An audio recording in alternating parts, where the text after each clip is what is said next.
السلام عليكم ورحمة الله وبركاته، عاملين إيه؟ يا رب تكونوا بخير. الأهلي ودع بطولة كأس الرابطة ويخسر 2-1 من فاركو، وطبعا هدف فاركو الثاني ده هدف عالمي، يعني هدف جميل. كمان علامة استفهام في ناشئين الأهلي كده، ما فيش لاعب تقول إن اللاعب ده ينفع يطلع إعارة حتى ويرجع بعد سنة ولا موسم ولا حاجة، لا.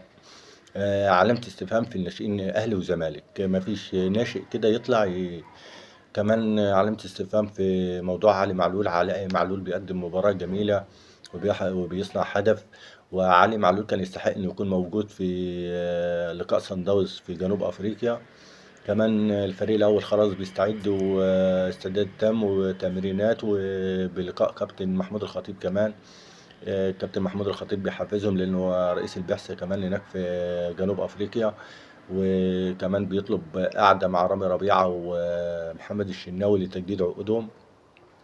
وكل التوفيق إن شاء الله للنادي الأهلي. لقاء يوم السبت إن شاء الله في 3 عصرا، إن شاء الله 3 عصرا يوم السبت إن شاء الله.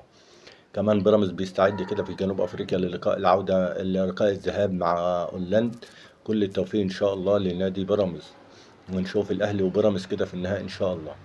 كمان لجنة المسابقات بتحدد يوم 20/5 لقاء الزمالك وبيراميدز نهائي الكاس.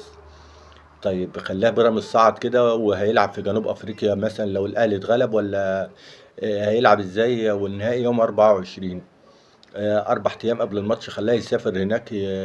هيلعب ازاي؟ ما مش عارفين المواعيد دي بتتحدد ازاي، مش عارفين. طبعا هنيجي وقتها كده وهيبقى برضو عليها مشكلة برضو، فربنا يستر كده ان شاء الله، ومحدش يعترض بس الا من بيراميدز ولا من الاهلي. كمان الزمالك كابتن ميدو كده، هو كابتن ممدوح عباس بيفاوضوا محمد الشناوي ورامي ربيعة وأكرم توفيق. بيتفاوضوا مع الثلاثي، بس محدش هيجي منهم إلا إن كان ممكن أكرم يجيبوه من الشمال القطري. فكل التوفيق إن شاء الله لنادي الزمالك ونادي بيراميدز ونادي الأهلي وكل الفرق المصرية.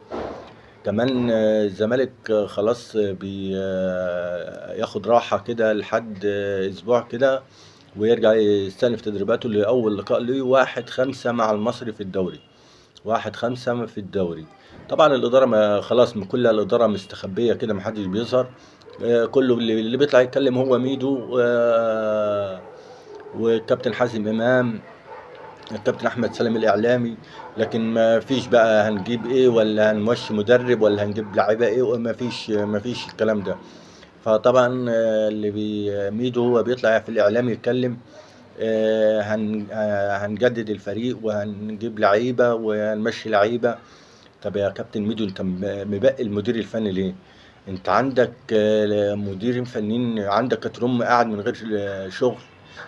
ما بيدربش بقاله 3 شهور من ساعة ما كان بيدرب أسوان الصيني. لا، موجود بسيريو مكمل، وممكن يجددوا له كمان ويبقى هو اللي موجود الموسم الجاي. فكل التوفيق إن شاء الله لنادي الزمالك، كل التوفيق إن شاء الله لنادي الأهلي، وشكرا.